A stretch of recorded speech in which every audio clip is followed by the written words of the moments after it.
Firstly, I would like to extend to everybody listening a very warm welcome from SV Animal Health. I'm Dr. Hannah and part of our scientific communications team. And when planning this webinar, we concluded that the best way to reach as many members of our veterinary community as possible was to be a little bit more flexible. So this webinar will be available to listen to at your convenience via the email link, as we know that our veterinary clinics are working long hours on reduced teams to try and maintain social distancing. Continuing to provide essential services for our pets during the pandemic and trying to limit the risk to the team is no easy feat. The pressure and anxiety on right now is greater than ever, so we remain extremely grateful to the veterinary staff and recognise the hard work and sacrifice they are continuing to make. Here at SV Animal Health and in partnership with Royal Canin, we are delighted to welcome Dr. Nadine Hamilton, the leading worldwide authority on mental health in the veterinary profession. Dr. Hamilton is the author of the best-selling book, Coping with Stress and Burnout as a Veterinarian, and runs her practice, Positive Psych Solutions, offering wellness programs. She completed her doctoral research in veterinary wellbeing and is the very proud founder of the Love Your Pet, Love Your Vet charity, in which she has partnered with Royal Canin to raise awareness on the challenges facing the profession. This message is now extending well beyond her native Australia, and we are very proud to be able to help share her work with our community here in the Middle East. Thank you so much, Dr. Hannah, and thank you so much for the opportunity to be able to share this information and to welcome me so nicely into your Middle Eastern community as well. So a very warm welcome to all of you there, which seems like it's on the other side of the world for me, and it kind of is. But I'm really thrilled to be able to do this, and obviously the work that I'm doing here to really help the veterinary community and to try and make a positive change so that you can really enjoy and thrive in what you're doing, you know, particularly the work that you're so passionate about doing. So in this webinar, I want to share with you some tips for coping in uncertain times, you know, particularly this year. I think for all of us, it's certainly been a lot of uncertainty around what's been happening with the pandemic that we've been experiencing, which has had an impact on veterinary life as well as our personal lives for how we do things and how we're running our practices, and how do we cope with that as well. And also for those people who have had to, you know, stay at home and be self-isolating or self-quarantining, how do you cope in those times as well? Also, I think it's really important to be able to really focus on communication and how to be assertive so that we can get our message across without getting ourselves worked up and without getting ourselves stressed. So really trying to just be able to keep calm, sort of take a step back, and then try and communicate in a more effective and in a more assertive manner. So I'm going to be sharing sort of the two different focuses with you today in the webinar. So first of all, quick overview, as I said, some tips and suggestions for how to cope in times of uncertainty. And then we'll look in the second section, which is around those communication and assertiveness skills that can be used not only for work, but also in your personal lives as well. So again, just strategies that you can use holistically. Then also looking at the end about just different forms of support that's available and some of the things that are there for you to try and help support you or your colleagues if you feel that you do need a little bit of support, or you do want someone to talk to, or a little bit of guidance as well. So I think it's really important that you know what is available for you and that there is support available. It's just a matter of sort of knowing where to find it. A little bit about me before we start as well, and I won't sort of talk too long about this, but I think it's important to be able to, I guess, credential myself as, you know, like I'm sort of here talking to you, but it's like you may not have any idea who I am, and you might be thinking, oh my gosh, well, who is this lady to come and talk to us about this? What does she know about working in our profession? So it's important for me to be able to, I guess, put you at ease and hopefully help you to feel that or feel confident that you can take on board some of these strategies and some of these tips to be able to help with, those everyday things that are going on. So very, very briefly, with my involvement in veterinary wellbeing, is that from as early an age as I can remember, I actually wanted to be a vet myself, but I soon felt that I was way too queasy, and I talked way too much in high school, and didn't have school qualifications. I failed everything. So I really didn't feel that I would have what it took. And again, just being queasy, I really didn't think that that would be something I would be able to do. So I failed high school, but really didn't feel that I had found my meaning and purpose. So I didn't really know what it was that I wanted to do. Cut things short a little bit, I ended up getting into psychology.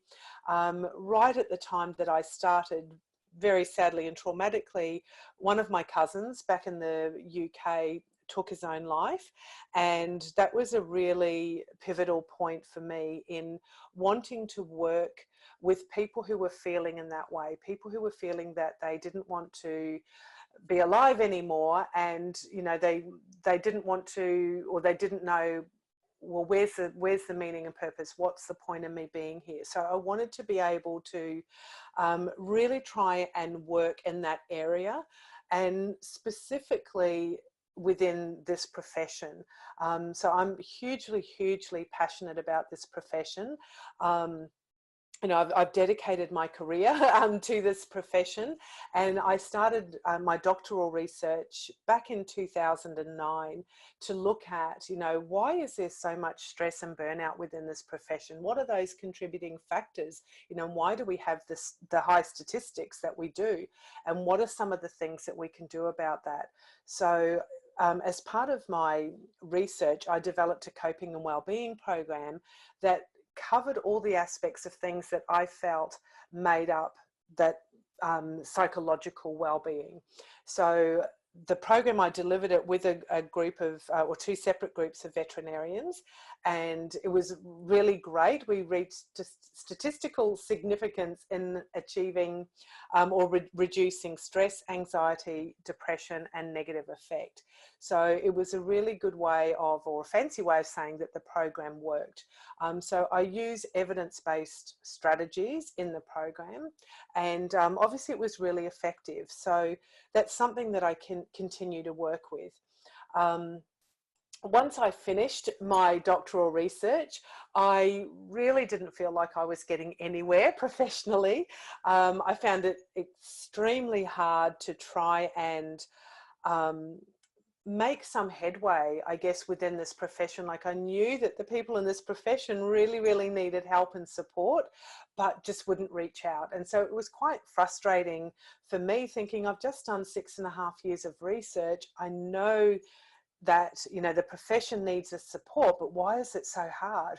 And so I went and actually worked back in other jobs. I worked back in academic environments and occupational rehabilitation, which I have a background in.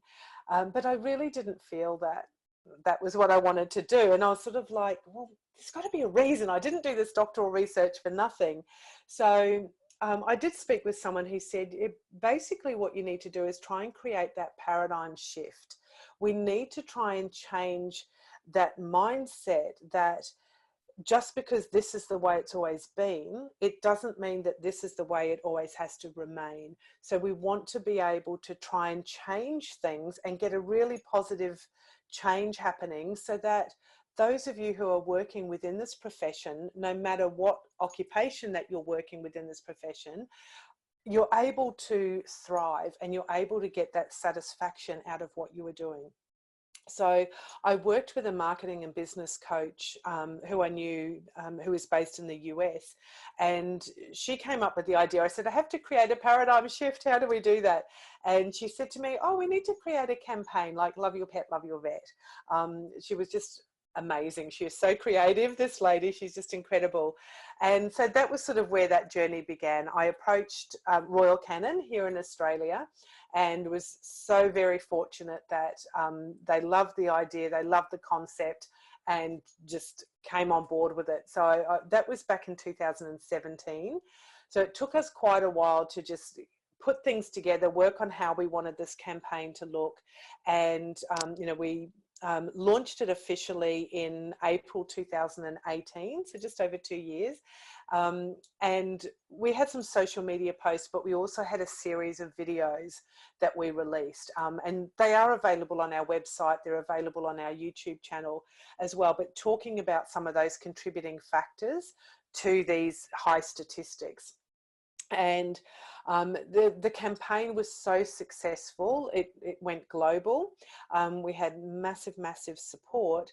So I ended up registering Love Your Pet, Love Your Vet as a charity. So it's now a registered charity, which means that we can actually do a lot more, that we can help more people, we can fundraise and then use that funding to be able to give back to this profession and really try and make a difference. So that's sort of what Love Your Pet, Love Your Vet. We're here to reduce the stigma in all veterinary professionals reaching out and seeking help, raising awareness within the community about the realities and not the perceptions of working within this profession, but also providing that support to those of you in the profession as well. After that, so last year, I released my doctoral thesis. We modified it a bit and made it a little bit more user-friendly, was turned into a book, Coping with Stress and Burnout as a Veterinarian. It's available in hard copy and it's now just been released in an electronic version as well. And also this year, it was supposed to happen in March, unfortunately, because of what was happening with the pandemic, we had to postpone that. But I have a conference on where I'm actually going through the entire Wellbeing program over 2 days in September, as well as I've got a whole host of amazing guest speakers as well, just covering lots of other things from a wellbeing perspective. So I realise it's probably not even possible for anybody to fly internationally at the moment. I know our international borders are closed at the moment, but maybe next year some of you might be able to make it out here to the conference as well. So let's get on with things as well. I don't like to sort of talk too much by myself, but I do like to make sure that I give you a little bit of background as well, so you sort of know that you know, the work that I've done. So the first component to the webinar is looking at how to cope in uncertain times, you know, and I think we can probably all agree that the last few months in particular at a global level have certainly been very uncertain. We're having to modify the way we do things. You know, for a lot of people, we haven't been able to go out unless it's, you know, to our medical appointments or to do grocery shopping. So a lot of people have been in lockdown as well. Here in Australia, we've been reasonably lucky, you know, so we have had to try and maintain social distancing, self-quarantine if we've been exposed, some self-isolation as well, but also the way that veterinary practice has been running has likely been, you know, the same as it's been in a lot of other countries, where it's that curbside practice where there's no clients allowed into the clinic or into the hospital, and, you know, the staff are going out to the car, meeting the patient in the car, bringing the animal into the clinic, you know, doing the procedures and then returning them back to the car. So it's certainly been very different. And I know from particularly here with clients that I'm speaking with, that a number of people are starting to find that quite stressful now, that we're forced into working in shorter teams, so longer hours but fewer days, but these split shifts. So the teams have been split. And some people have found that quite stressful because they might like working with a particular team member, and that's all had to change. Also the way of doing things, a lot of the clinics are busier than ever because there's been people at home spending more times with their animals, and then noticing that, oh my gosh, maybe now I should actually take my pet to the vet and get this rash checked that I've ignored or haven't had the time to do anything about. Some people have seen it as a way just to be able to get out of the house, to be able to do it. So there's a number of reasons, but a number of the clinics are reporting that they've been a lot busier since the pandemic hit, that because they're having to do all of this extra work, going out to the car, coming back, then taking the pet back in, and all of that, as well as doing the clinical work as well. So certainly a lot of things, and also, within our personal lives as well, how we do things and some of those changes that are happening. So the first thing that I wanted to look at when we start looking at how we're coping in uncertain times is to do a little bit of a self-check. So this is ideally taking a look at yourself and seeing if you can identify with any of these risk factors. Also, you may notice them with some of your colleagues as well, and that's totally okay if you do, and then obviously finding appropriate ways, if you are concerned, to be able to perhaps address that with them. But it's also, it's sort of like looking after yourself first and foremost, and then, if everything's okay there, then you may be able to sort of lend that support to somebody else. And I think it's also important just to note that just because, there are some of these potential risk factors here, it's not a diagnosis. So please don't think it, just because you can relate to all of these, that it absolutely means that there is some risk factor. It just means that the more you can relate to, the more it may be possible that there is something going on that might necessitate going and speaking to a health professional, to try and find strategies or to try and address it. So some of the first things, when we start to feel a little bit overwhelmed, we might call it stress, we might call it anxious, however we identify with that, are those mood changes. So we might find that we feel more irritable, or we might be more emotional. So we might start crying a lot easier than we normally would. We might be angrier than we normally would. It's sort of like those days when maybe you drop something and ordinarily that doesn't bother you, but when you're already starting to feel a little bit overwhelmed, it's like, oh my gosh, I feel like I'm just going to burst out crying now because I've dropped my keys. Whereas normally we drop our keys, we pick them up, it's no issue. So you might start noticing some of these mood changes as well. And again, you may notice them in some of your colleagues or some of your loved ones, but primarily just start looking at this as a self-check. So noticing any changes to your mood. So these are those things that are out of character for you. So if you're normally feeling this way and there's no different, that's not necessarily going to be a mood change. But if generally you aren't an irritable or an emotional person and now you're starting to feel that way, then that could be a little bit of an indicator that maybe there's something happening. Insomnia or sleep disturbances. So quite often when we start to feel overwhelmed, or we're starting to feel stressed, or like we're not coping very well, our sleep is one of the first things that gets affected. And that can be the insomnia, so the difficulty getting to sleep, the difficulty staying asleep, and or the early morning waking and the inability to get back to sleep. So perhaps you normally get up at 7 a.m, but you're noticing that you're waking at 4 a.m. and you can't get back to sleep. So it's that sort of thing. Also, sleep disturbances. So that may be, you might be having unsettling dreams, or just again, just your mind might be racing and that's just stopping you from getting to sleep.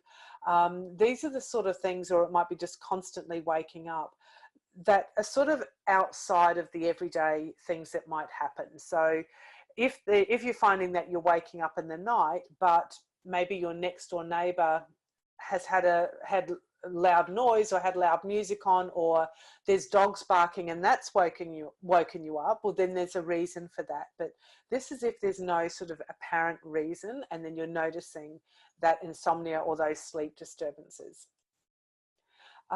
changes to your appetite.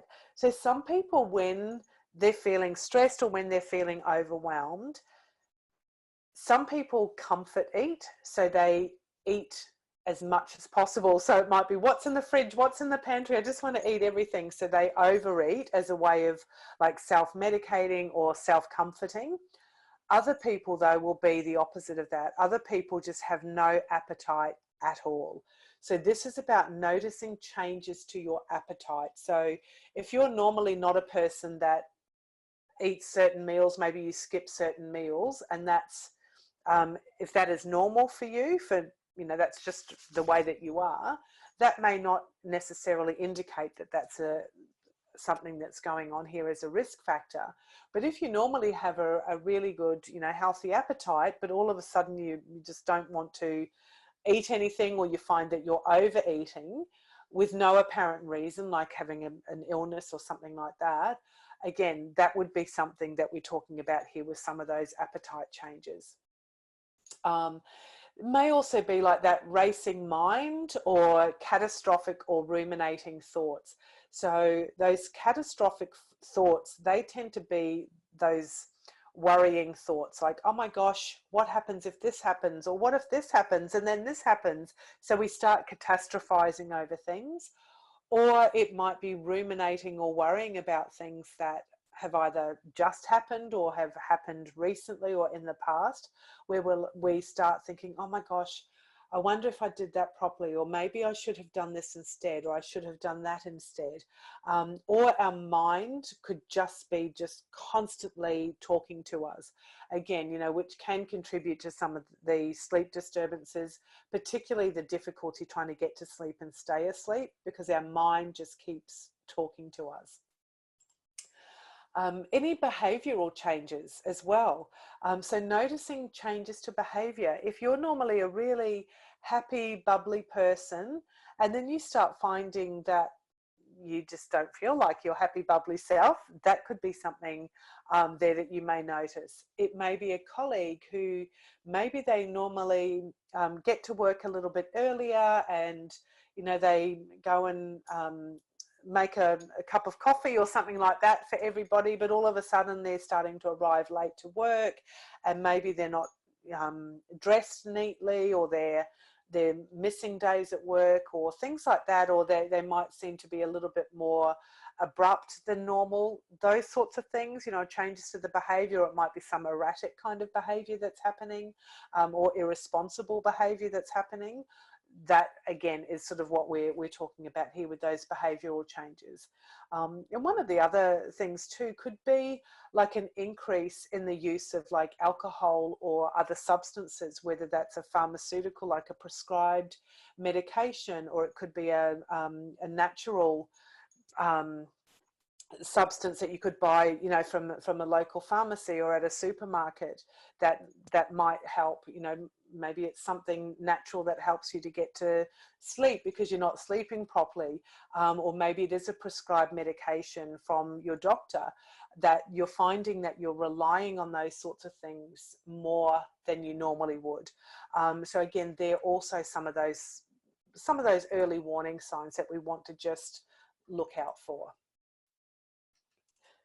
So having a look now at some quick and easy resiliency tips, because we want to be able to build and maintain our level of resiliency. So that resiliency is quite often explained as that ability to bounce back, that ability to be able to experience something that may be quite upsetting, or it might be something significant that we bounce back from, or it seems like we bounce back. So we experience something and then we recover from that, and then we continue to keep moving forward.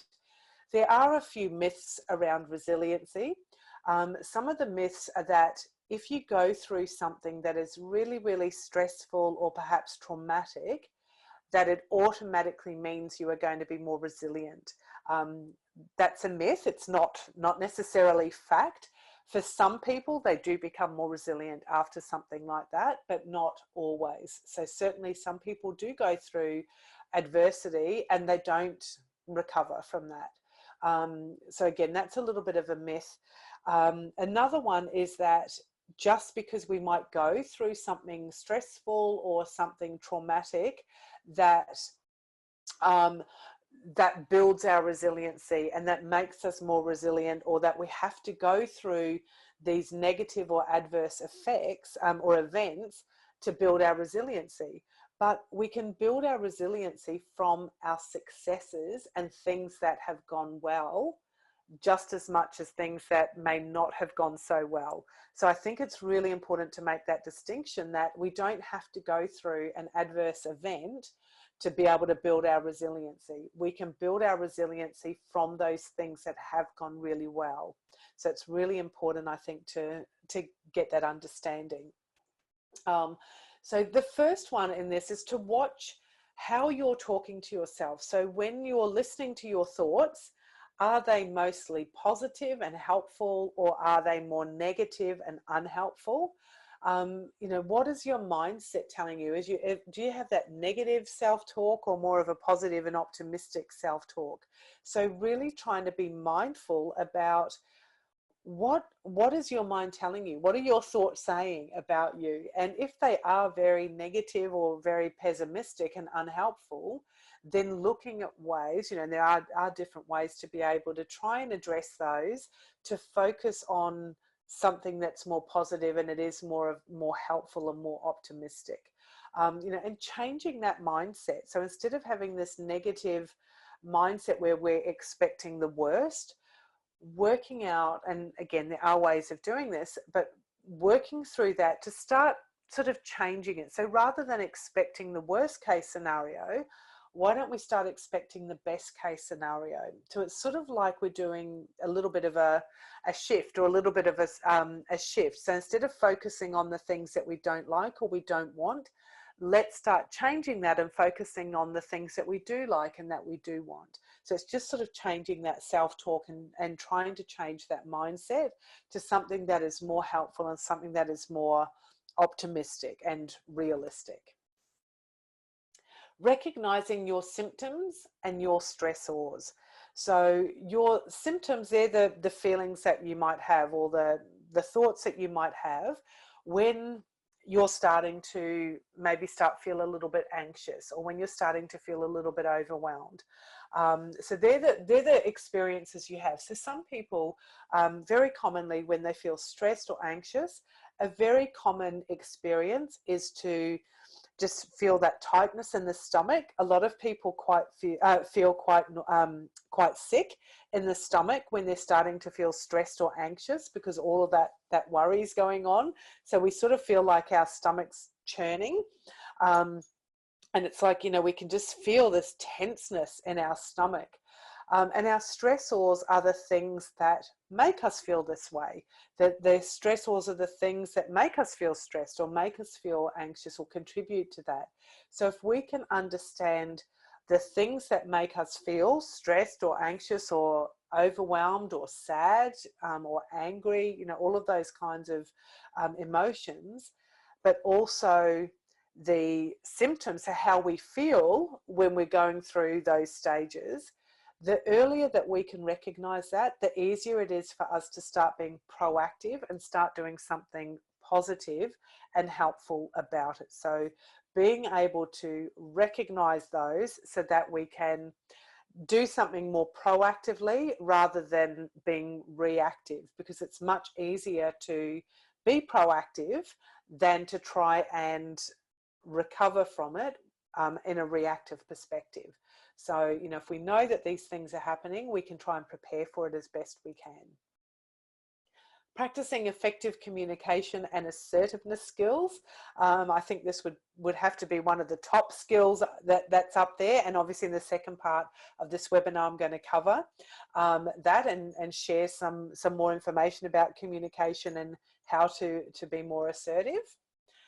Displaying compassion and understanding. And I would have to say that, you know, given that compassion fatigue is very, very common within this profession, it's very, very common in the helping professions and the healing professions, particularly within the veterinary profession, because quite often, you know, for myself as a psychologist, if I'm working with a client, I'm just working one-on-one, you know, with my human counterpart. But as veterinary professionals, you're working with the client, you know, or the owner or the carer of the animal, but you also are being compassionate towards that animal. So it's sort of like you get it twice as much, I guess, as, you know, anyone that's dealing with the human aspect of it. So, but being compassionate is something that can help to build our resiliency and understanding other people, you know, showing that care, showing that kindness and that understanding. But I would just make sure that, given that compassion fatigue is really high within this profession, please just make sure that you have your boundaries, you know, and that you're looking after yourself so that you're not overdoing things and being overly compassionate, and then that is going to come back and have a negative effect on you. So it's just making sure that you moderate that and look after yourself first and foremost, you know, but still be able to have that understanding and that compassion, you know, towards those people that you're with. Focusing on your successes and not just your failures. So as I said, resiliency can come from those successful things. It's not just from the failures, or it's not just from those adverse or unpleasant events. You know, our resiliency can come on our successes. So when something goes really well, take the time to acknowledge that, you know, and take the time to think about your role in how that happened, you know, and the positive outcome that you've had. You know, that's really, really important when we're looking at building our resiliency. Some of the well-being aspects, as well as, you know, just to, I guess, enhance that level of resiliency and add to that level of resiliency, you know, from a personal perspective, some of those things you can do. And again, these are just some quick and easy tips that you can do. It's certainly not the only things you can do, but these are just, I guess, some of my top tips to be able to try and focus on your well-being, particularly in times of uncertainty. But you might find these useful at any time as well. The first one is reducing your time on social media. So social media can certainly be great. It can be really good for keeping in touch with family and friends, particularly when we're isolated or we're living in different countries or in different suburbs and we're not close to them, you know, where we can keep in touch. We can see what they're doing. We can see the photos of what's happening. But there's also the not so good side to social media. You know, there's obviously people that put unpleasant comments on things. They might leave negative reviews about your clinic. They might make, you know, unpleasant or rude or harsh comments on social media. And it's very hard when you're reading these to try and see any positives that come out of it. Also, if we're watching the news or we're reading different posts that are on there from, you know, the different sites or the different pages that we follow, just making sure that we're not getting caught up too much in the drama of everything that's going on. So I know particularly here in Australia, you know, we have a lot of news channels. There's a lot of things on social media. There's a lot of things on our TV and on our radios. And, you know, a lot of the information that's reported isn't always helpful. You know, sometimes it's not always accurate. And if we sort of focus on that and we pay all our attention on that, it can very easily start to get us overwhelmed. So we want to be able to just make sure that if we are following certain pages or, you know, like reading certain posts that are on social media, that we make sure it's from reputable sources, you know, and that it's reliable and accurate information and not just somebody's perspective that isn't, that's not an informed or validated opinion or comment. So again, you know, if you're finding that, you know, people are being negative on social media, then just maybe reduce the amount of time you're spending there for your own well-being. Maintaining routine and structure, particularly for those of you who may be or may have had to self-isolate or self-quarantine. If you've been away, you can't keep up with your normal routine, but it's still important to have some kind of routine.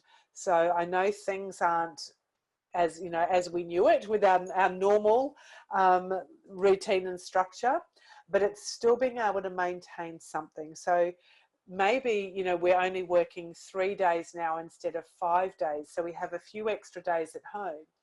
It's still important, you know, because maybe we used to go and exercise or go for a walk or go to the gym, you know, 5 days a week. But because we're not working, we're tending not to go to the gym on those extra days. But it's important to still be able to maintain some routine and structure. Perhaps we can't go to the gym at the moment because they're closed, but we could still potentially do another form of exercise. Maybe we could do some exercise at home, you know, work with a qualified professional on an exercise program that you could do from the comfort and the privacy of your own home, but still having that routine, still keeping that structure. It also helps to make us feel like we still have some sense of control as well over what's going on. Relaxation. Relaxation doesn't have to mean sitting quietly with your eyes closed. Absolutely, it can include that, but it doesn't have to be. Some people feel relaxed if they're gardening, or if they've gone out for a jog, or they've gone out swimming, or they're dancing. They might be watching TV or watching a movie with a friend. They could be doing some creative activities. So again, relaxation is essentially any activity that you can do that helps you to feel safe, helps you to feel relaxed.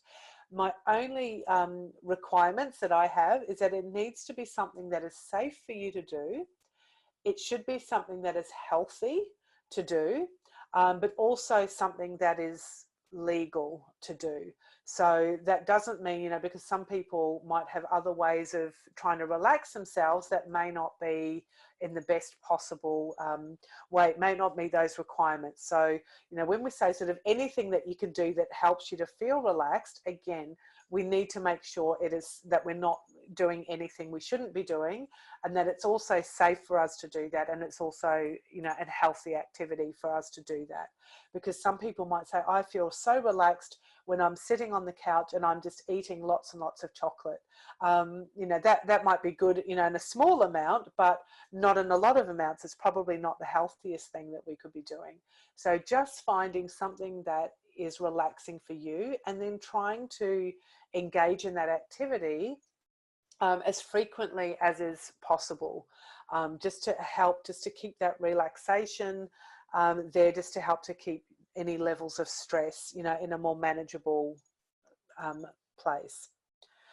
Using some evidence-based coping strategies. So there are different interventions that are out there. Personally, I like acceptance and commitment therapy, or it's known as ACT. There are other therapies and interventions out there. Some people like cognitive behavioural therapy, or it's known as CBT. Again, it's finding something that is going to work for you, but personally, I like the evidence-based strategies because we know that they're supported, we know that they work. So using these sorts of things, and the other reason I like, particularly with using ACT, is it helps us to be able to address any unhelpful thoughts and unhelpful feelings that we're having, and then choose how we want to respond, you know, choose how we want to behave to be able to get the best possible outcome. Continuing with or taking up new hobbies, again, just making sure that there's something safe and healthy and legal for us to be able to engage in. But, you know, doing that, we might have hobbies. There might be some hobbies we have that we're not able to engage in because we're not allowed to leave our environment, or, you know, maybe some of our hobbies might have involved having to be with other people, and we're not able to do that. So we might need to start looking at some new hobbies. So again, you know, just keeping distracted but in a really positive and healthy way can also contribute to our well-being. Recognizing the things that are within your control and the things that aren't within your control. Essentially, the only things that are in your control is your behavior. We can't control our thoughts even, you know, so we can have our thoughts, but we can't control from one moment to the next what we're going to be thinking. You know, we don't know what we're going to be thinking tomorrow morning at 10 a.m. We don't know what thoughts we're going to be having later on this day. So what we can control, though, is how we respond to those thoughts. So we can control our behavior. We can't control other people. We can't control whether it's going to rain or whether it's going to be sunshiny. All those things are outside of our control. So we can only control our own behavior. And once we're able to recognize that and be able to cope with that, you know, that's when we start to enhance our level of well-being. Some other activities, again, you know, maybe it's doing some gardening if you have a garden, or it might be, you know, one of those, do they call them, I think, a vertical garden, you know, or like a herb garden, or like an indoor garden, or it might be on a balcony, you know, where you can plant like your herbs, or you might have some flowers, those sorts of things. Like if you don't have, you know, a place with your own garden.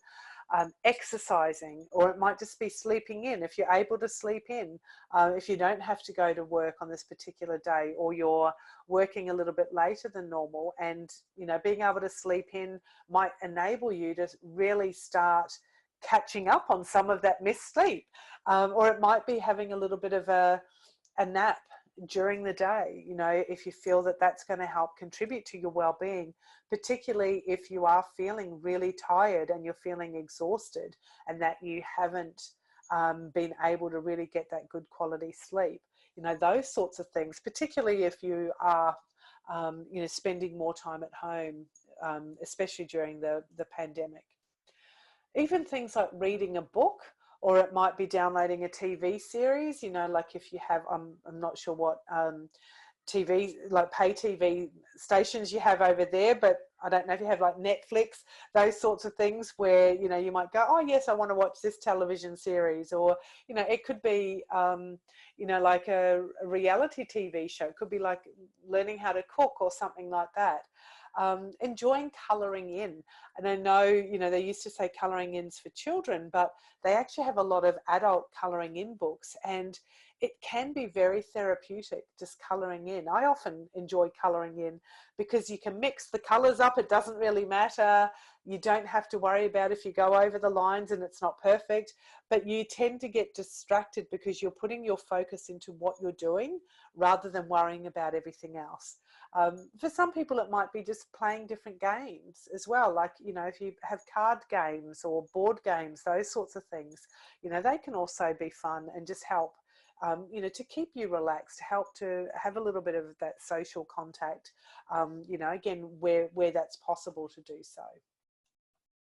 From a work-related perspective with well-being, practicing gratitude, you can also do this on a personal level as well, but this can be something really nice to focus on the things that you're grateful for with your work or with your job. So I know that it can be quite easy for us to feel very disheartened, I guess, you know, or like, oh my gosh, I just don't seem to be getting the same level of enjoyment out of this that I used to, you know, but start taking that back and focusing on the things that we are really grateful for. You can also use this, you can either keep like a gratitude list or a gratitude diary, or writing down all the things that you're grateful for and then putting them into a drawer or a jar. And then when you're feeling a little bit low, or you're like, oh, I really need to feel a little bit more happy, or I need to have a little bit more fun, or I just feel like I need a little bit of a lift. Maybe I'm feeling a little bit sad, or I'm wondering, you know, what my meaning and purpose is. You know, you start pulling these things from your gratitude jar or your gratitude drawer, or go back and read through your gratitude journal. You start reading them, and it's like this instant feel-good moment. You know, you just keep reading them. You're like, wow, okay. You know, so start focusing for the things you're grateful for, the things that you do have, instead of being totally caught up on the things that you don't have. So we can use this again in our workplace. What are the things that we're grateful for? It might not be perfect situations at the moment, because maybe we're working these shift teams or split shifts, and we don't like that because we're working longer hours. But maybe being grateful that we're still able to go to work, still able to help the animals. We're still able to earn money. You know, if we're in a paid capacity, we're still able to try and make a positive difference, you know, to the lives of these animals. So again, you know, you can look at it from lots of different perspectives. Doing some goal setting, you know, setting some goals for your career, or if you're a business owner, you know, what that might look like. You know, so what are some of the things that you want to accomplish, either within yourself, within your own professional career, or again, you know, if it's in a business relationship, if you do own your own hospital or your own clinic, you know, what are some of the things that you want to be able to achieve? And that could involve getting some of your staff involved and saying, you know, gosh, everybody, what would it feel like if this were the best place to work? You know, what would need to happen to be there? What are some of the things that we all want to suggest or that we could implement to really make that positive difference? So again, you know, really trying to set some goals, and also making them SMART goals. So SMART is an acronym. You may have heard it already. When we are goal setting, we need them to be specific. We need them to be measurable, achievable, realistic, and time-based. So there's more information about goal setting. I've got some ebooks about that if you want to know more about that, but you can certainly just you know, do an internet search for SMART goal setting. You should start finding out a little bit of information, because otherwise, if they're not SMART goals, they tend to be open-ended and are less likely to be achieved. You might use the time, you know, if you do have a little bit of time, that you're at home a little bit more often, using that time, catching up on some continuing professional development, or maybe this is a really good time to study or research something that you're interested in. It may not be related to your work or your profession. It could be something completely different. Maybe you want to learn how to be a better gardener or how to be a photographer. It doesn't have to be related to the veterinary field, but absolutely it can, but it doesn't need to be. So, you know, just sort of thinking outside of the square a little bit on some of these aspects. If your workplace has it, utilising EAP, which is known as Employee Assistance Programs. So this is where the employer has an arrangement with an EAP provider, which is usually an external provider, and they have counselling available. So it's a confidential service, usually, well, it should be a confidential service, where as an employee, you contact the EAP provider, so in private, and you let them know where you're working. Then they obviously just check and validate that, yes, you're working there, and your employer agrees to pay for a certain amount of sessions. So say that they've agreed and have the arrangement for each staff member to be able to have 4 sessions. So they then refer you to one of their, generally a psychologist, and then the psychologist contacts you and sets up an appointment. Here in Australia, it could be done through like a phone appointment, or it might be an online, like a telehealth session, or it could be a face-to-face session, just depending on the circumstances and the availability. But it's a confidential service. So you have that session with the psychologist. The psychologist reports back to the provider to say, yes, you've had all your 4 sessions. They don't share their case notes or disclose, you know, the things that you've discussed in the session. They just do an overview to say, yes, you've had 4 sessions. The main issue that we talked about was for some workplace stress, or it might be some relationship issues, you know, whatever that reason may be. And then the EAP provider just reports back to the employer on a regular basis, whatever they agree upon, to say, you know, during the month from January to March, 3 people access the service, and the main thing that they wanted to talk about were relationships. So they're not identifying you in any way, or they shouldn't be identifying you in any way. So again, this is just another opportunity where a number of employers, and again, I don't know how common this is in the Middle East, you know, if this happens or not. So it may sound completely new to you, but it may also be something you're familiar with. It's certainly very common in a lot of other countries, particularly here in Australia, and it can be really, really effective. Usually it doesn't have to involve a workplace issue. It could be a personal issue that you want to talk about, but the employer pays for a predetermined set of sessions. So there's no out-of-pocket expense to the employee. And again, it should be a confidential service. So that is something, if you do have that facility, in your workplace, then perhaps look at that if you do feel you need that extra level of support, and just maybe investigate it a little bit more to see if it's something that would be appropriate for you to undertake. Practicing kindness. And the interesting thing, when I did my doctoral research and we examined character strengths, so based on positive psychology, and what came out consistently was one of the top strengths that we found in veterinarians was kindness. And I see this over and over and over again. I haven't formally researched it with vet nurses or vet technicians, but that's something I'm working on to get an idea of whether this is, pretty much for the majority of the people in the veterinary profession, or if it's only the vets. But kindness and fairness consistently show up, and usually in the top 5 character strengths. There's 24 in total in positive psychology, if not the top 10. The other one that comes up is justice as well, which is really high. But being kind, being kind in the workplace.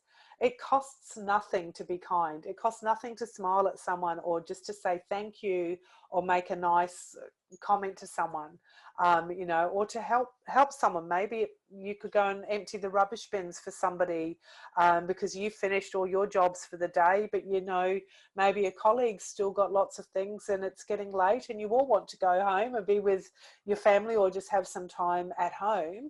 So just being kind, and again, it doesn't have to cost money. A lot of people think about kindness like random acts of kindness, and buying coffee for somebody or those sorts of things. But it doesn't have to. It can just be those random acts of kindness, where we're just being kind, we're just being nice to people. That's sort of those things that we want to look at. 3 good things. Again, this comes from positive psychology, and it's one of my favorite things. You can use this in a number of ways, but within the workplace, the idea is, within our colleagues, if we're having like our team meetings, we have regular catch-ups, or it might be at the end of each day, you might just reduce it to 1 thing because it might be too much to look at the 3 things.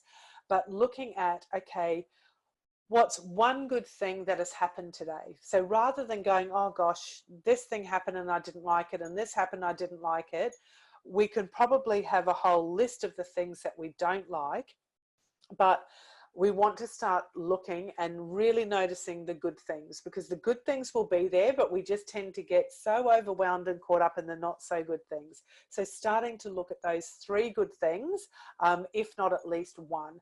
And that could be, 1 thing that I really respect about this colleague is this, or 1 thing I admire about this person is this. You can also use this on yourself, 3 good things about you, but particularly in the workplace, it can definitely help with the well-being aspect.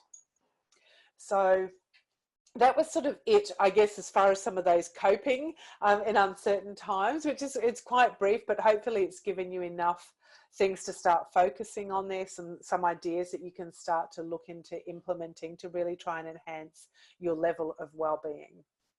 So I want to now look on how to keep calm and communicate. So I will be running through some communication strategies, just looking at some of the differences in the different communication styles, then some assertiveness aspects and how to be more assertive, and then also how to how to be more assertive, but a few little extras, that we want to add on, a few little bonus skills that we're going to add into it as well.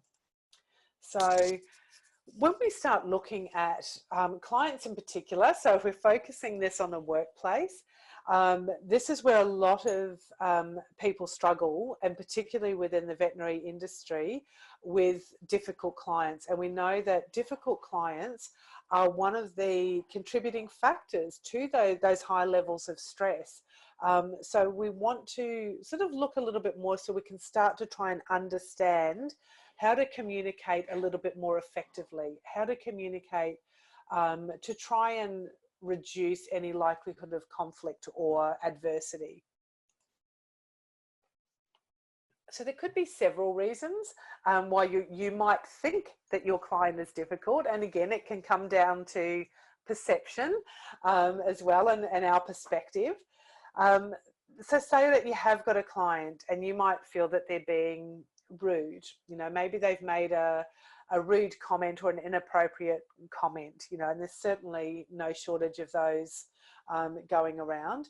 But they might be speaking a little bit more rudely, or they might be a little bit more abrupt because they're so caught up in their own emotions. They're so worried about what is happening with their animal or what is about to happen to their animal, that they're feeling really stressed and overwhelmed. And I think we could probably all relate to that when we're feeling so caught up in things and we're really worried about things, that we're not our usual selves, you know. So I know for myself, you know, if I'm feeling stressed, you know, and unfortunately I have had an emergency with one of my cats a few months ago, and, you know, fortunately it was all okay. But I know during that time where we didn't know if he was going to survive or not, that it was really stressful. So I wasn't my usual chirpy self. I certainly wasn't rude.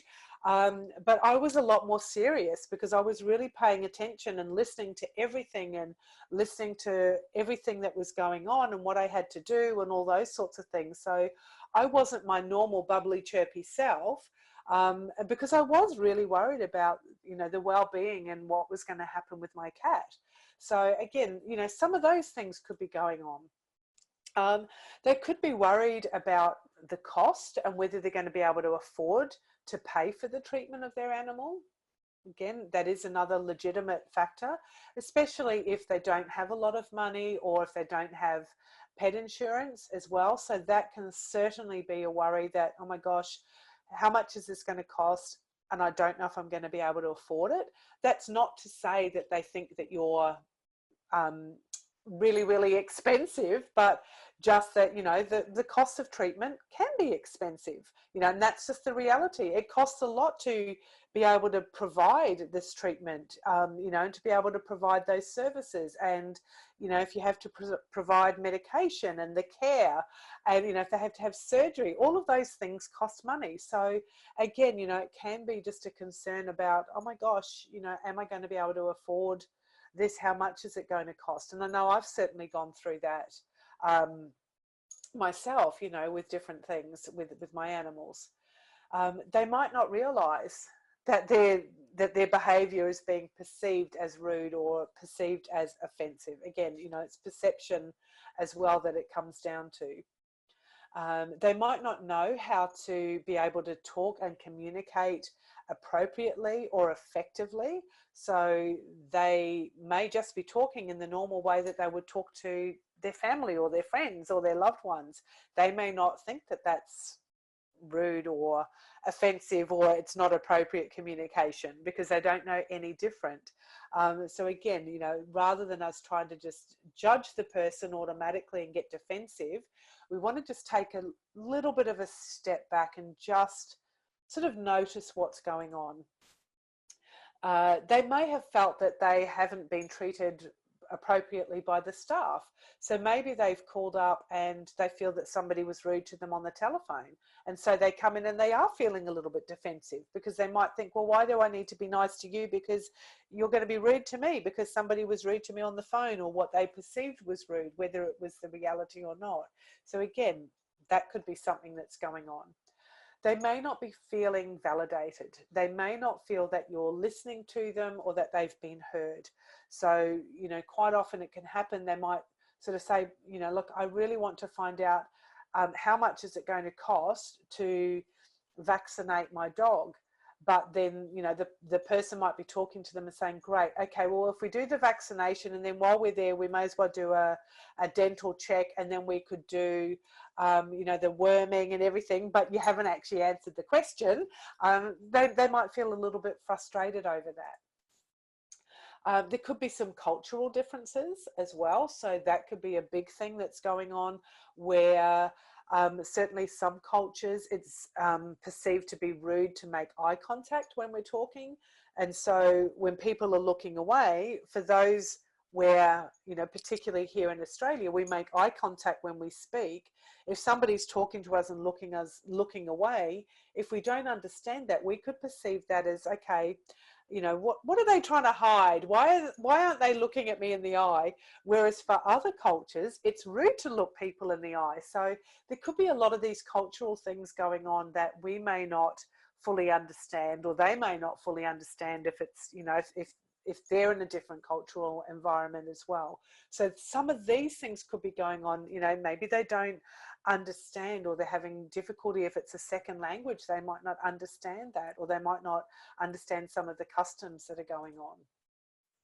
Or they could just be rude. So some people are just rude people. So again, that's also a reality. But it's really important, regardless of what's going on, to get both sides of the story. So it's often said that there's two sides to every story.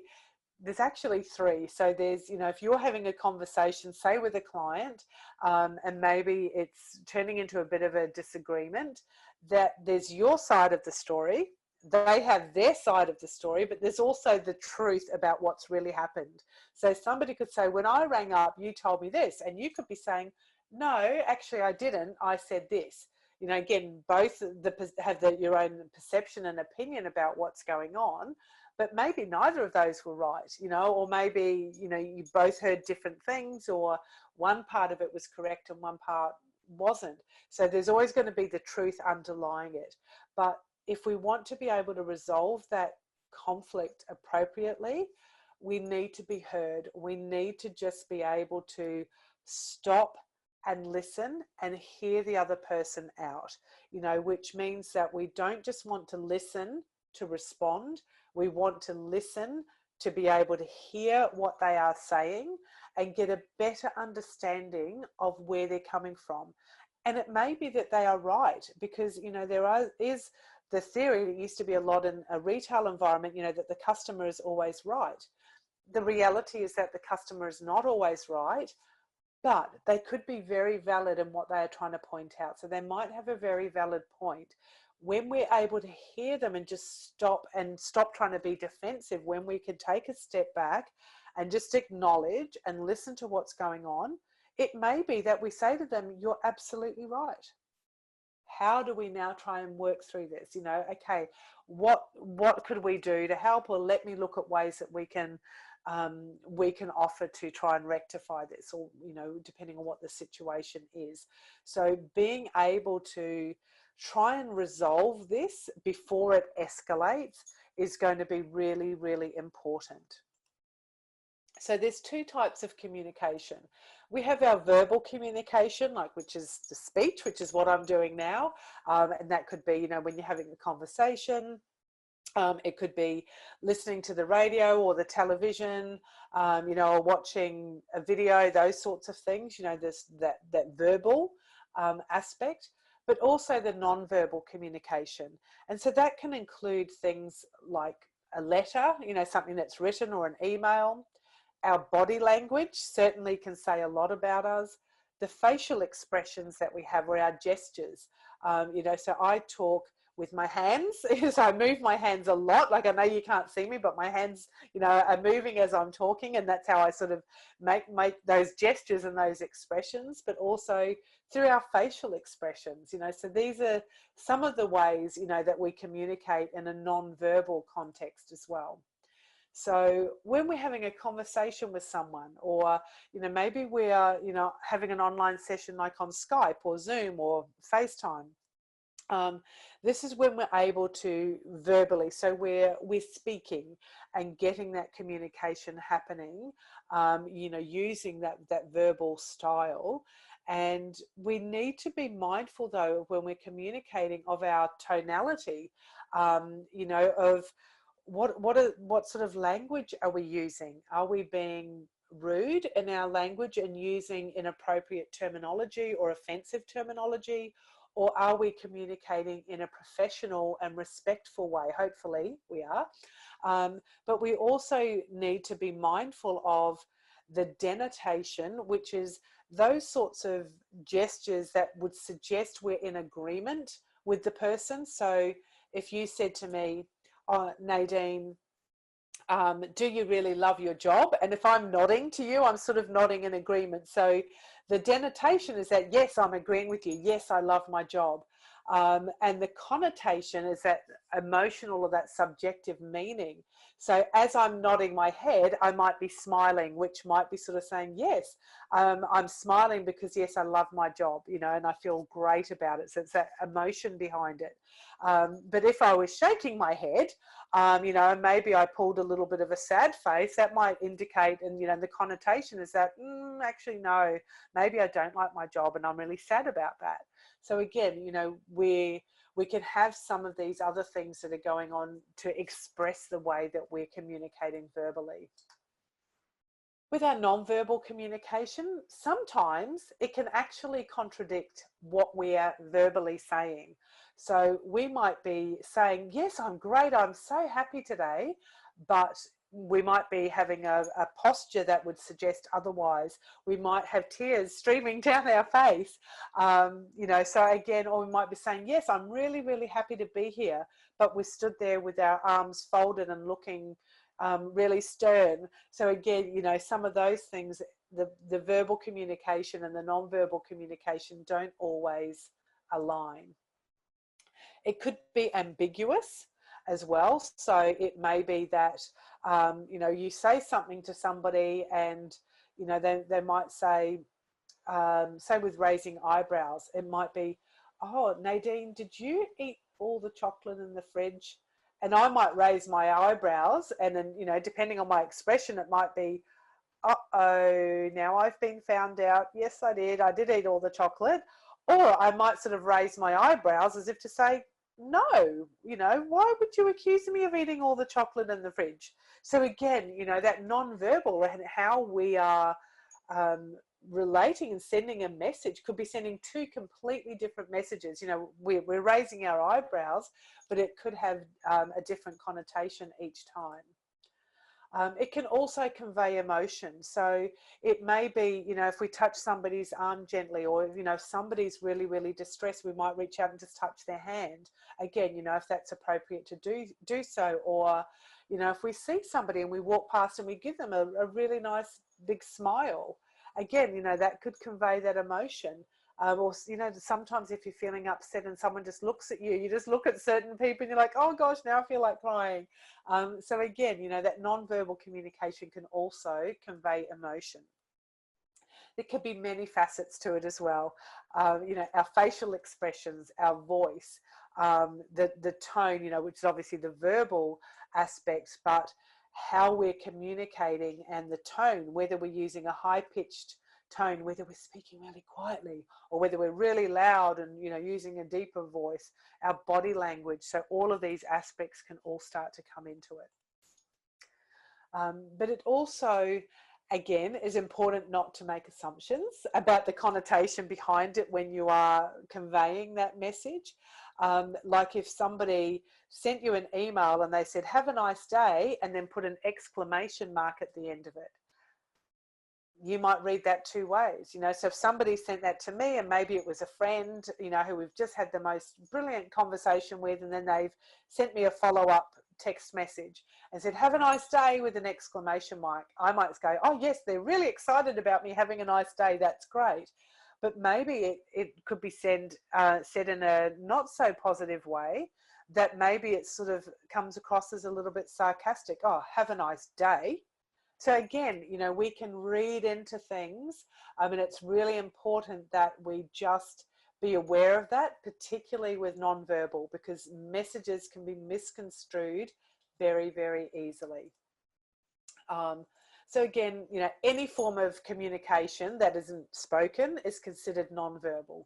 So it can be gestures, facial expressions, how we present ourselves, to our appearance. You know, if we're nice and neatly groomed and we, you know, we've got lovely, nice, neat clothes on that are clean, you know, and our hair's nice and tidy, you know, that might say, yes, you know, that we're taking care of ourselves.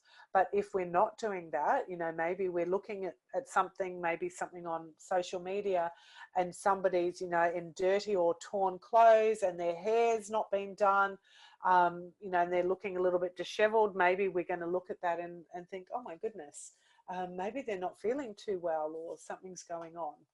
Our body language, our behaviour, sign language, again, is another form of non-verbal communication as well.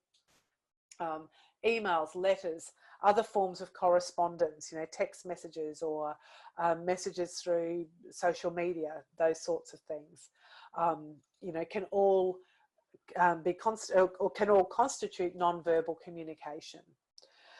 Passive communication, so these are some of the different styles and the different ways of communicating. So passive communication is generally where someone might be a little bit more quiet, quieter than normal, and they're a little bit passive. So they might shy away or look away when they're saying something, or if something is said, they might say, oh, it doesn't matter, it's not important. It doesn't matter, you know, I won't say anything, you know, and then they might just sort of wander off, you know. And people might be passive because they might feel that their message isn't important, or they don't have the confidence, or they don't have the level of self-esteem to be able to speak up and get their point across. Passive aggressive communication is where it's passive and aggressive at the same time. So this could be somebody that might say something behind somebody's back as they're walking away, or they might have a gesture. They might you know, poke their tongue out at somebody as they're walking away without the person being able to see it, or they might you know, fold their arms and, you know, raise their eyebrows and, you know, make a loud huff or something like that under their breath, you know, would be passive. So they're not outwardly coming out and being aggressive, they're doing it very passively. Again, you know, it's certainly not an appropriate way to be able to respond. And aggressive communication, people tend to often think that to be assertive, we have to be aggressive, which is totally incorrect. You know, aggressive communication generally doesn't get any respect, but people tend to think that they need to be aggressive, or it might come across as like intimidating or bullying, that seems to attack another person because, you know, in a like a verbal way, or again, it might be a little bit physical, but basically they want to, they feel that they have to be aggressive and intimidating to get other people to agree with them. But they're not respecting the other person's opinion. It's like, you will agree with me no matter what, you know, and so they use that dominating approach to be able to try and get their message across. And again, underneath all of that is that desire to like be seen to win. Or is the most appropriate way, the most recommended way is assertiveness. So sometimes people, as I said, think that assertiveness and aggressiveness are the same thing, but they're not. Assertive people, this is where when we're being assertive, we're able to confidently make a statement and say what it is that we want to say, but we're doing this respectfully. We're doing it in a way that respects us and respects the other person or the other people who we're talking to. And it is generally recommended as the most appropriate way to communicate with others, particularly where there might be a difficult conversation or there may seem to be a little bit of conflict happening, because when we're communicating assertively, we're taking the accusation out of our discussion or our comment, which then reduces the likelihood that the person on the receiving end of our communication is less likely to then get defensive. Because when we feel defensive, we want to retaliate with an accusation. So then they come back with an accusation, the other person then wants to defend with an accusation, and it just escalates. Whereas when we're communicating assertively, we're being respectful. We're being respectful to ourselves, but also being respectful to the other person. So a few quick and easy ways of doing this. Again, you want to have that confident posture. So rather than like slouching over or like coming across as really timid and shy, And also we don't want to come across, you know, like we're in a aggressive position, or that, you know, we're in a bullying kind of position. We want to just be confident, you know, standing upright, again, making eye contact, again, if this is going to be culturally appropriate, of course, to have that eye contact. Again, you know, in some cultures that's not appropriate, but being able to have that upright, confident posture to get across, or to sort of send that message that, yes, I'm feeling confident, but I'm also very assertive. You might not be feeling it on the inside, but people generally can't always see that. And then using these I statements. So rather than coming out and saying, you ate all the chocolate biscuits, you didn't put the vaccine away, you didn't lock the front door, you left the kitchen light on, that again is an accusation. And if you're saying that to somebody, they're likely to start getting defensive. When we're able to take responsibility for our own feelings and how we feel in this situation with those I statements, we're taking that accusation out of it, and we're taking responsibility for us, you know, which is that's all we're responsible for. We're only responsible for ourselves. We can't be responsible for other people. So, you know, we're using those I statements. So we might say, rather than you, we might say, I noticed that the milk was left out on the bench. Could everybody please remember to try and put it away so that it stays cold?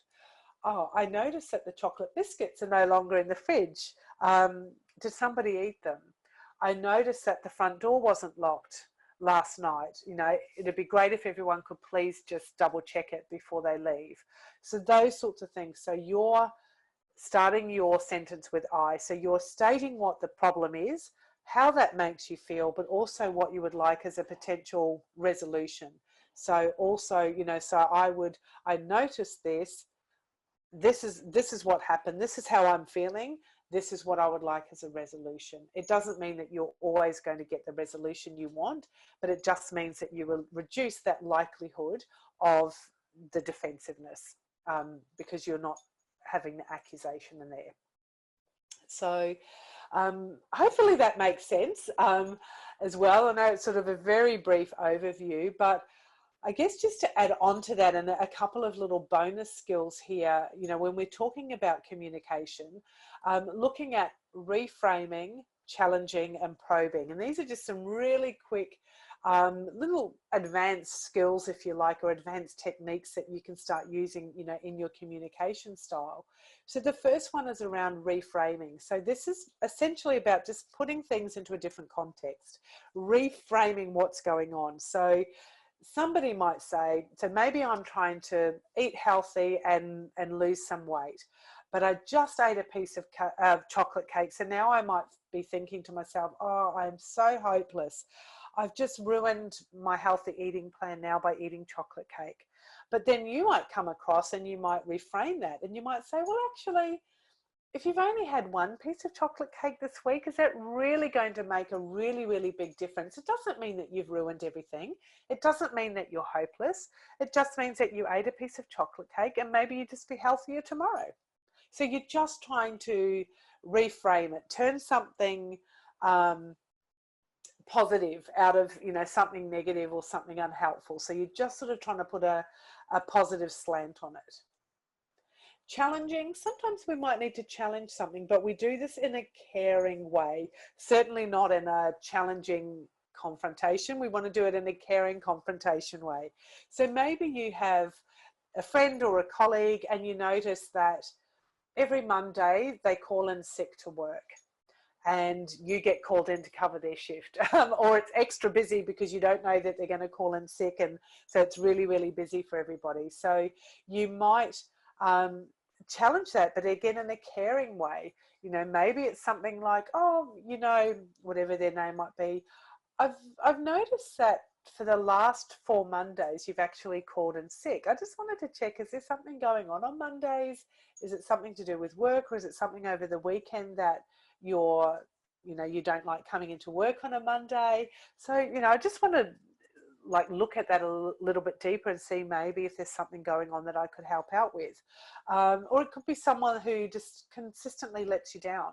Maybe they arrange to meet with you and then they keep cancelling at the last minute. So again, you might just discuss that with them. You know, you might sort of say, look, I notice you keep saying that you want to go fishing, or, you know, play tennis, or, you know, go out and have lunch together, but right before, maybe the day before or a couple of hours beforehand, you cancel it. You know, I'm just wondering if there's something going on. Maybe do you really not want to go fishing, or you know, is there something going on that you would like to talk to me about? So again, it's done in a caring way, but it's also basically confronting them and sort of asking them what's going on, because this could be affecting you in a negative way. And also probing. This isn't about probing to be nosy. This is just something that can help you just to dig a little bit deeper, again, where it's appropriate to do so. So it may be that you notice that maybe, say it's a colleague at work and they seem to be really upset. It doesn't mean that you go in and say, oh, what's going on with you? Why are you crying all the time? You know, that certainly wouldn't be helpful. But it may be that, you know, you go in, again, using an open-ended question. So open-ended questions are those that require a longer response. So a closed question would be like yes or no, or maybe. So we want to use an open-ended question because we want to get the discussion happening. We want to find out a little bit more. So, you know, it might be, oh gosh, so-and-so, whatever their name is, you seem to be really upset. I noticed, you know, you seem to be feeling a little bit upset, or I noticed that you had tears on your face. Is everything okay? You know, again, that could be priming, or it might be, you know, is there anything going on that you'd like to share? Is there anything that I can help you with? You know, they might turn around and just go, yes, everything's fine. But then you might say, oh, are you sure? Because you seem to be crying a lot. I noticed that you're crying in every lunch break, or, you know, whatever else might be going on. So we want to just probe a little, again, just where it's appropriate. If somebody says, no, everything's fine, I don't want to talk about it, then it's important to respect that. Unless obviously you think that they're at risk to themselves or someone else, then again, you know, duty of care comes in. But this is about, you know, just in that general communication. So without just being really, really nosy, you know, just doing this respectfully and also being considerate, you know, towards the other person's feelings. So again, they were just some little bonus skills there just to add into the end of the communication skills, the end of the assertiveness skills, just to hopefully help, you know, if you're having difficult conversations, you know, that maybe with a client, you may use probing, that the client comes in and they don't seem to be very happy. You know, you might probe and just sort of go, oh, look, I've noticed, you know, Mr. So-and-so, that you seem to be a little bit frustrated today. Is everything okay? You know, or is there something that I could help with? Is there something that we need to look into? Or, you know, you could again probe in that way as well. So to briefly put it all together, particularly when we're dealing with difficult clients, or again, it could be anybody that you may encounter in a difficult situation, stay calm and don't overreact. Again, you don't want to start with the accusations, because the people are more likely to start getting defensive and then things just escalate. Speak assertively using those I statements. Let the customer know you want to help them to work this out, but if they're not being respectful to you, that you will terminate that conversation. So if they're being rude, or they're being loud and maybe shouting or acting in an inappropriate way, or something that you find offensive, then you say to them, look, I really would love to help you with this, but I can't do that, you know, until we can have a conversation, you know, without the yelling or without the raised voices. You know, so I'm happy, you know, I'm happy if you want to just take 5 minutes, or why don't I just come back in 5 minutes? I'll see if I can find out a little bit more information about what's going on, and then I'll come back to you in 5 or 10 minutes, and then we can take it from there, because that can give them time to calm down, as well as you time to sort of look into it and decide how you want to respond. Again, listening to them, not just hearing their side of things. So again, generally we listen to respond. So we're already trying to work out our response before they finish speaking, rather than listening to hear them out. But then we also want to ask them to respect us and listen to our side of things as well. You know, because quite often people cut us off or they interrupt us and they just want to get their point across, but they're not prepared to hear ours. So, you know, it works both ways. Explaining to them your side of the story, you know, so it might be, you know, well, look, from our perspective, we did this, we did this, we did this, you know, we didn't expect this outcome, but we can certainly understand perhaps why you may be feeling this way. Let's see how we can work this out. You know, so again, you know, explain those sides of things, you know, explain your side of the story again to get both of those perspectives and then try to come out with a compromise that's going to work for both of you or for all of you, depending if there's more than you and another person there. So again, you know, hopefully these are really some helpful skills and some strategies there that can start giving you some quick and easy tips and techniques that you can start to implement from that. But you know, if you do want to know a little bit more, or you want more information, or you want to know more about the work that I'm doing, or potentially working with me, my Coping and Wellbeing program is online. We've just finished our first 10-week program as well, so I'm taking expressions of interest for the next program that's starting up. At the moment it's being run on an evening, but with different time delays it'll actually be nice to do it at a different time of day rather than me working in the evenings, and I think because we have the time zones it can work quite well. I also have just started up a Positive Psych Solutions, a veterinary circle group. So I'm just putting together some more information on that, but that's going to be like a monthly membership. It'll be a minimal cost just to be part of this. It'll be a private Facebook group, you know, where there'll just be veterinary professionals there, where we'll be able to share discussions, ask questions, support each other, but also obviously people having that direct access and that direct connection with me so that we can start talking about some of these issues, but also, you know, like having that wellbeing focus. I also offer individual wellness sessions as well. I have a book, as you know, that's also available electronically, that is available generally through most of the online bookstores like Book Depository or Amazon. I'm not sure what other online facilities that you have. You can also order it, links back through to Amazon on my website or the publisher, or if you're interested in looking at it either for the clinic or individually, you know, maybe the electronic copy might be easier to access and obviously quicker. So you can get a link and it's downloadable instantaneously. There are also discounts available for bulk purchases as well. So if you want to know more about that, please let me know. You know, the book contains essentially, you know, a lot of my research, so going into a lot of the statistical reasons and explanations, some of the theories there, but then also there is a summarized version of the Coping and Wellbeing program there at the back of the book as well. I have a range of ebooks based on my program as well. Again, the EAP programs that I was talking about before, sorry, there is a typing mistake that should say if your organization doesn't already have a provider, that it is something that I offer through my organization as well. So if it's something that you think that your workplace could be interested in, or something and looking into, you know, certainly feel free to get in touch with me. You know, I'm happy to have those discussions.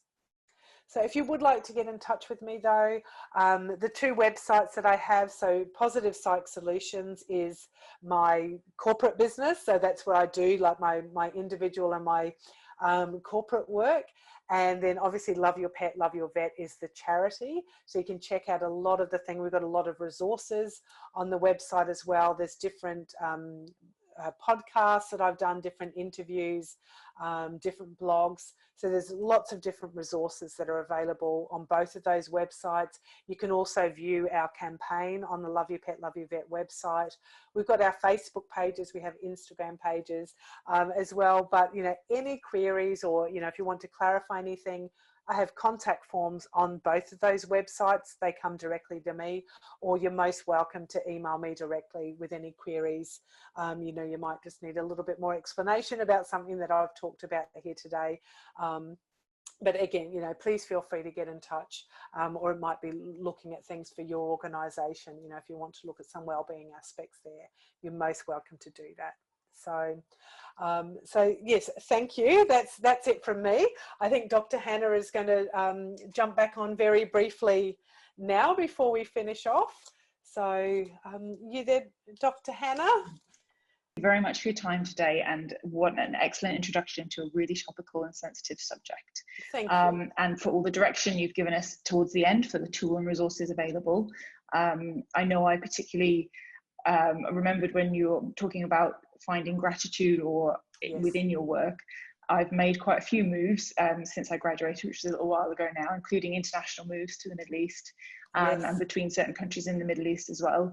And I still have a box that has photographs and letters and every single card I've ever received from a client saying thank you. Wow. And despite shedding quite a few possessions that were considered non-essential, that box has remained with me. And I think that's one way to count your blessings and also get a bit of perspective on the day. You know, if you're having a bad day or having a bad time, then it's good to remember, though, you know, when you made a difference, when you were proud of your work, and, you know, when it was appreciated. I think definitely helps to ground me if I'm going through a bit of a difficult time. Someone actually said that to me. Sorry I cut you off then. I was listening to respond, not listening to hear you out. Clearly I need to follow this webinar myself.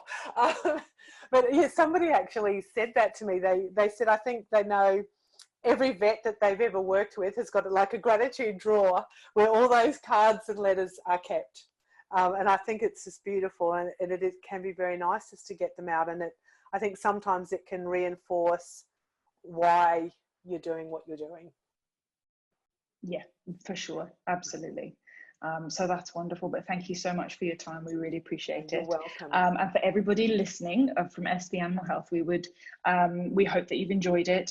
Encourage you to visit the Love Your Pet, Love Your Vet website and Facebook group so you can see how you can get involved and check out those resources. And we would also very much like to say that we're looking forward to seeing you all in person and getting back out into clinics